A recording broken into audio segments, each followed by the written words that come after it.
Olá, do estúdio da TV Unesp em Bauru para toda a cidade e também pela internet começa o programa Fórum. Olá, seja bem-vindo ao programa de entrevistas da TV Unesp.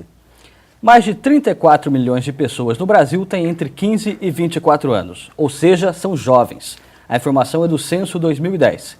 O que será que passa pela cabeça desses brasileiros? A juventude sempre foi a época da vida marcada pela rebeldia e pela vontade de transformar o mundo. Mas hoje, quem são esses jovens? O que eles querem? Para falar sobre os diferentes tipos de juventude e de como essas pessoas são representadas na mídia, o Fórum recebe a socióloga Loriza Lacerda. Loriza, muito obrigado pela sua presença, por ter aceitado o nosso convite. É uma honra estar com vocês aqui. Nossa equipe levantou comentários da população que serão exibidos durante a entrevista. Você em casa pode participar das próximas edições do Fórum acessando o nosso site e acompanhando as nossas atualizações pelo Twitter e pelo Facebook. Bem, Loriza, juventude brasileira é marcada oficialmente pelo IBGE entre 15 e 24 anos. Essa amplitude aparentemente grande, ela dificulta de alguma forma compreender quem são jovens, pensar a juventude ou não? Esse recorte, na perspectiva da sociologia, é bastante interessante. Então, apenas para distinguir alguns pontos, a psicologia faz uma outra leitura do significado de ser jovem, porque pensa os processos de desenvolvimento psicológicos propriamente. A sociologia pensa na perspectiva psicossocial, digamos assim, mais ampla. Então, esse recorte é perfeito porque é um momento em que se destina à formação dos estudantes, ao mesmo tempo em que não se tem inserção no mercado de trabalho. Então, esse recorte é significativo e vamos dizer assim, ele identifica perfeitamente esse segmento social. Essa faixa de 15 a 24 anos para uma socióloga é fácil, facilita o trabalho, é mais difícil ou não?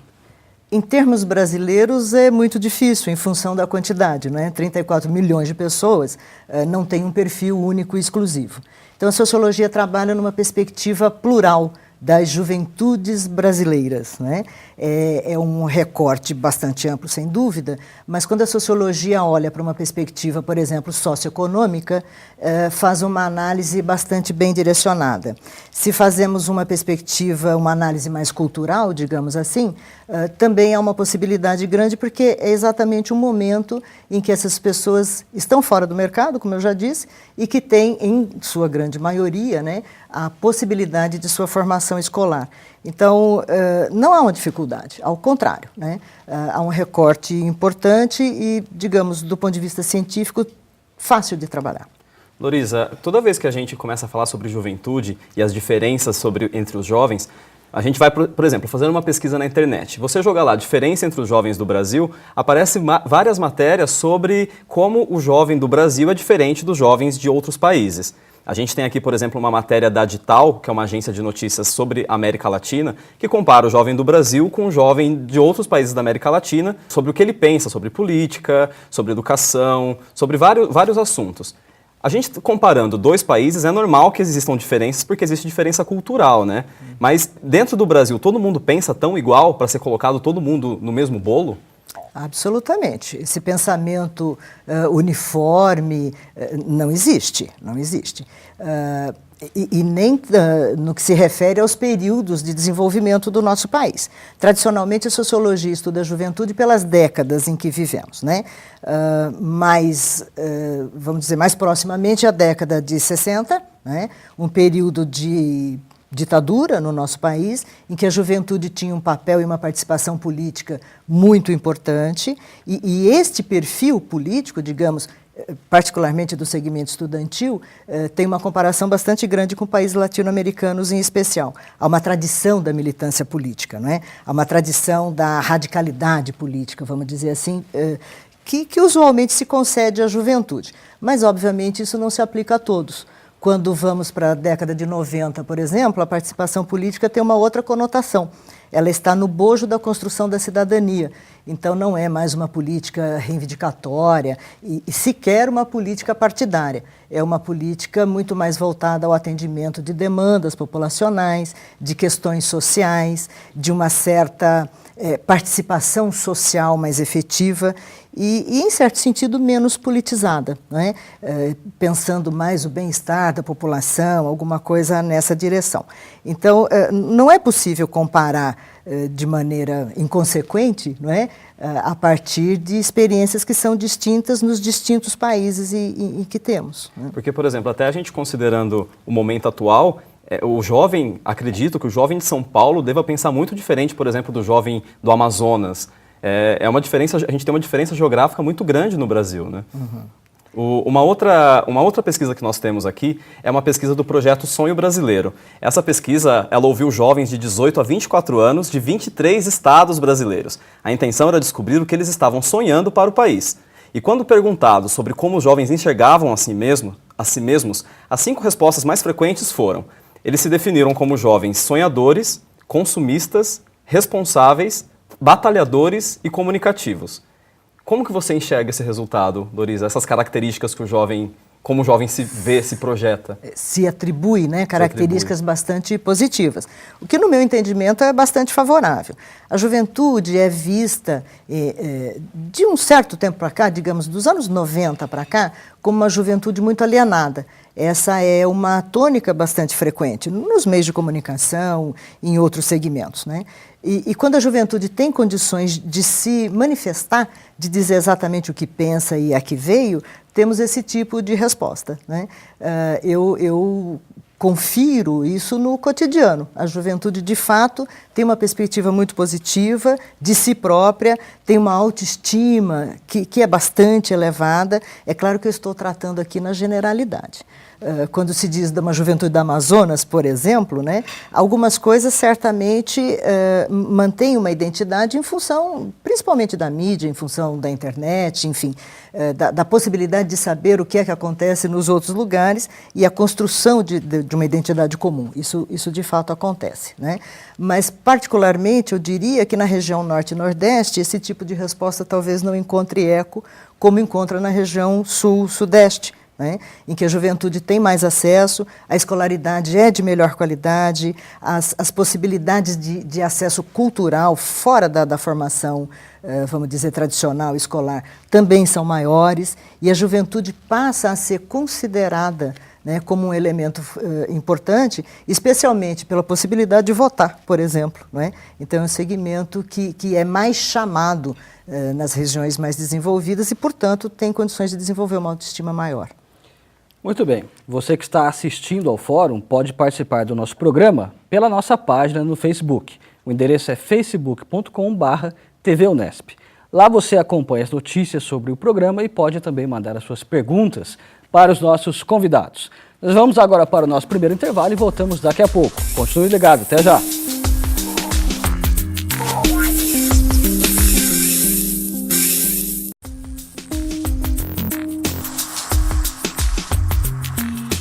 Estamos de volta com o Fórum, entrevistando a socióloga Lorisa Lacerda sobre juventude. A ANDI, que é a Agência de Notícias dos Direitos da Infância, fez um estudo que revela como a mídia retrata o jovem brasileiro, ou seja, quais temas são abordados quando os jornais e revistas falam de jovens. Temas como educação e cultura estão no topo da lista. Já assuntos como meio ambiente e projetos sociais estão na parte de baixo da tabela. Lorisa, esses temas são contemplados pela mídia mais por desinteresse dos jovens, mais de forma unilateral da própria imprensa? Como que você analisa a presença desses temas que predominam na pauta dos veículos? Nós temos verificado que a mídia faz uma leitura muito tendenciosa da juventude.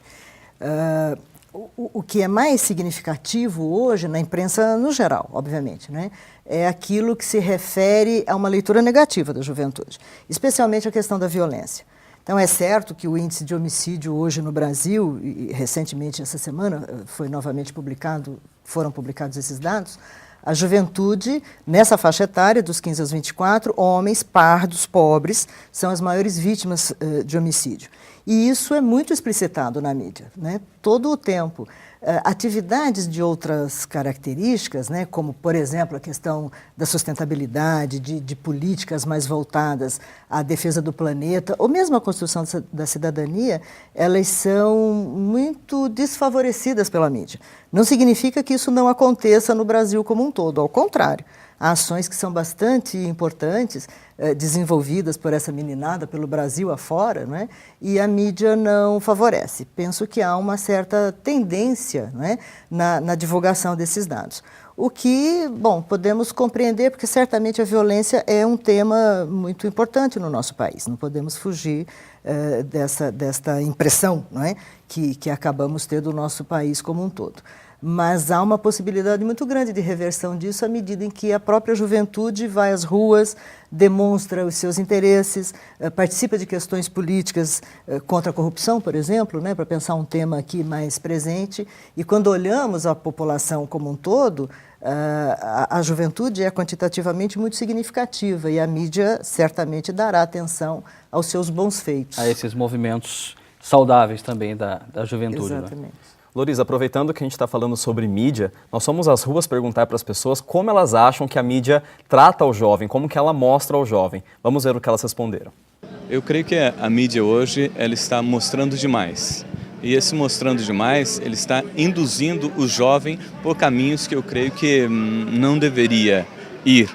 Porque a coisa fica muito aberta, mostra muito e o jovem se sente como se devesse seguir por esse caminho. A mídia influencia bastante o jovem, então tudo que a gente vê acontecendo hoje realmente é influência, não mostra o que realmente deveria mostrar. A falta de educação, o desrespeito, principalmente aos pais, começa na novela.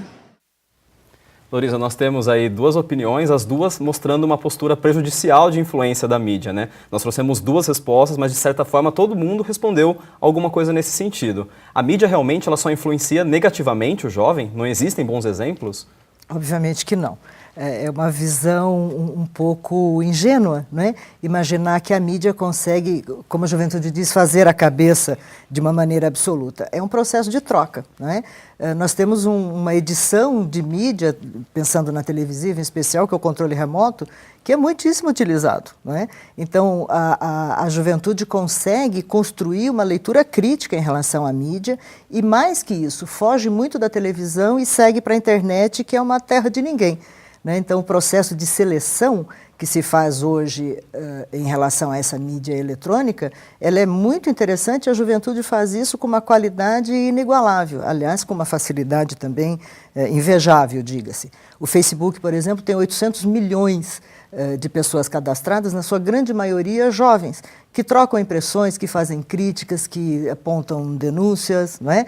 Então, esta ideia de que a mídia controla o pensamento da juventude e que vai, em alguma medida, monitorar o seu comportamento, é uma visão ainda, talvez pré-internet, digamos assim, não é? Que demonstra, claro que uma preocupação, sem sombra de dúvida, é verdade o que as pessoas disseram, não é? Que a televisão, na novela, por exemplo, não estabelece uma crítica, um certo cuidado, mas a possibilidade de ver isso é positivo também porque proporciona a discussão sobre os temas que estão postos. Então, não vejo uma negatividade na mídia na perspectiva em que foi colocada.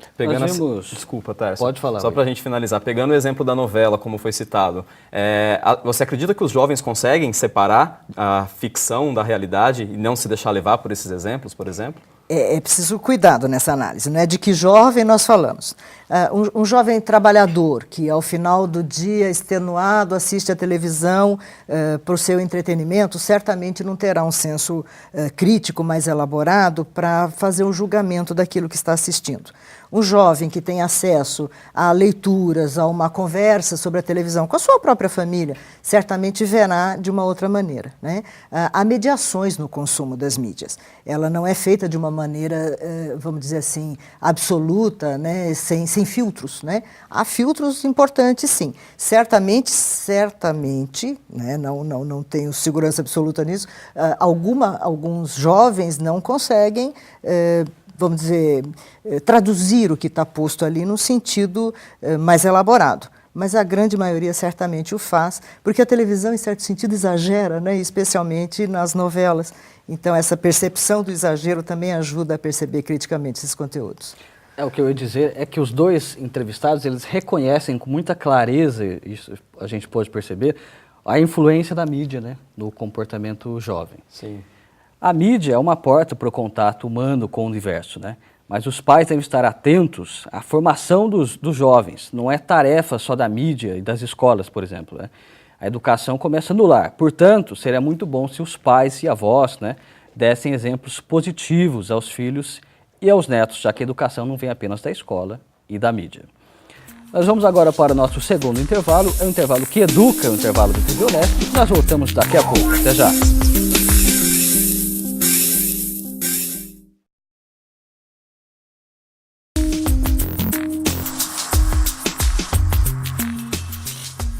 Estamos de volta com o Fórum, nessa edição falando sobre juventude.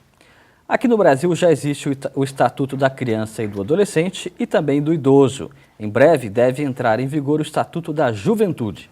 O Código pretende proteger pessoas entre 15 e 29 anos. O texto assegura uma série de direitos, como o pagamento de meia entrada em eventos culturais e acesso à educação. Loriza, uma novidade aí, né? Estatuto da Criança e do Adolescente já tem bastante tempo, muitos conhecem já, do idoso há alguns anos, e agora da juventude. Faltava realmente o Estatuto para os jovens ou, na sua visão, nem seria necessário mais esse Estatuto? Eu vejo como de extrema necessidade, porque um país precisa ordenar a existência dos seus segmentos sociais, né? E é fundamental que no Estado de Direito as pessoas tenham reconhecidos os seus direitos específicos. E a juventude não escapa a essa lógica. Não significa dizer que a lei em si resolva as questões. Longe disso, o nosso país tem muita lei, né? E falta certamente o atendimento a várias delas, né? Mas o fato de existir uma que tem a especificidade do atendimento dos interesses desse segmento favorece a sua existência social. E mais que isso, o seu reconhecimento político e a sua importância. Então eu vejo com muitos bons olhos, penso que é bastante interessante, é uma discussão ampla no nosso país em relação a isto, e há um elemento apenas que eu não considero, particularmente não considero interessante, que é a ampliação do corte, né, de 24 anos para 20 e tantos outros anos, quase 30. 29 anos. 29 anos, né, precisamente isso. Isso tem a ver com uma realidade que está posta no nosso país hoje, que é mesmo, de fato, né, não de direito ainda, mas de fato a prorrogação da juventude à medida em que as pessoas permanecem nos lares paternos por mais tempo, né? Eu entendo que 24 anos já seria um bom corte, e nessa medida, né, o jovem tomaria para si a sua vida, né, direcionando a sua vida para o mercado de trabalho, especialmente isso, é que eu penso que extrapola um bocadinho, no meu entendimento, o que é direito de fato da juventude brasileira. Loriza, aproveitando que a gente está falando um pouquinho sobre política, a gente tem um dado do projeto Sonho Brasileiro, novamente, que diz que os jovens ouvidos na pesquisa, 71% deles diziam que eles concordavam que usar a internet era uma forma de você mobilizar as pessoas em torno de um assunto político. E a gente percebe cada vez mais que no Facebook, por exemplo, tem muito evento chamando as pessoas a participarem politicamente em torno de algum assunto. Em 2011, o tema que mais chamou a atenção foi o churrasco da gente diferenciada em São Paulo, que as pessoas se reuniram para protestar contra a atitude dos moradores do bairro de Higienópolis, contra a construção de uma estação do metrô no bairro. Só que a gente percebia que no Facebook tinha 50 mil pessoas convidadas, mas apareceram 600. Então, a utilização da internet pelo jovem com esse fim político, você acredita que realmente seja uma nova forma de fazer política ou é só discurso? Eu não tenho dúvida que é uma nova forma de fazer política. E não importa se o número dos que disseram que participariam do evento não se efetivou no evento. Importa que trataram de um tema importante. Vários outros têm sido tratados ultimamente. A questão da corrupção é um elemento importante, o trânsito mais gentil é um outro tema que está posto, não é? Então a internet é um instrumento fantástico, que não é alienante no meu entendimento, ao contrário, possibilita trocas que são significativas e que tem uma amplitude que extrapola o âmbito nacional. E só convidar o pessoal em casa, né? Nós tratamos hoje da pesquisa desse projeto Sonho Brasileiro 2 vezes durante o programa. Então, se por um acaso você quer conhecer um pouco mais sobre a pesquisa, quer ler o relatório completo, acesse o nosso site e lá nós vamos disponibilizar o link para você baixar a pesquisa completa e conhecer outros pontos que essa pesquisa toca. Loriza, um outro aspecto relativo à juventude, sempre é colocado sobre ela uma responsabilidade, historicamente, me parece, de consertar os problemas do mundo, né? A juventude é a esperança, é o futuro do planeta, né? Até que ponto é válido delegar para a juventude esse tipo de responsabilidade de desfazer estragos que gerações anteriores fizeram, na sua visão? Primeiro eu gostaria de dizer que o conceito de juventude ele é muito novo ainda, né? Ele é bastante recente, ele tem cerca de 100 anos. Então ser jovem ainda é uma experiência em construção, né? E de fato há uma culpa da minha geração, de gerações anteriores, né? Que vivemos momentos importantes, especialmente no nosso país, de confronto com um modelo de governo que não permitia liberdades, etc. Mas, mais do que isso, usamos de uma maneira inconsequente, eu diria, não é? Os recursos naturais. E hoje há uma discussão de outra natureza, não é? Estamos num país que é democrático, num planeta que sucumbe a cada dia, isso se percebe cotidianamente, e se deve pedir socorro a alguém. E a juventude, então, à juventude cabe esse ônus, né? Isso de fato é bastante prejudicial, eu entendo, para a juventude, que já se encontra com uma tarefa a cumprir, da qual ele não tem nenhuma responsabilidade no princípio, né?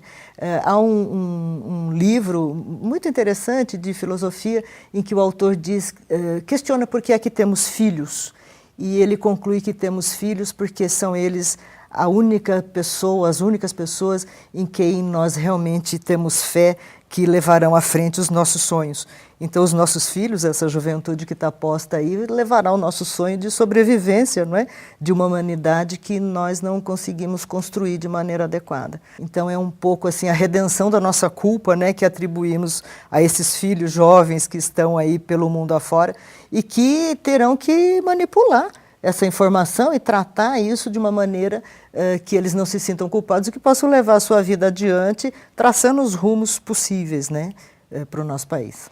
Loriza, muito obrigado pela sua presença, por essas reflexões, não é, sobre a juventude e tentar nortear aí os passos dos nossos jovens para uma sociedade melhor. Muito obrigado. Obrigada a vocês.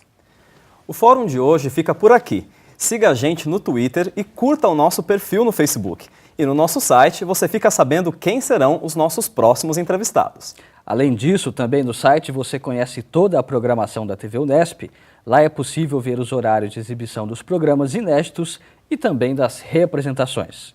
Muito obrigado pela companhia. A gente se vê no próximo fórum. Até lá. Até mais.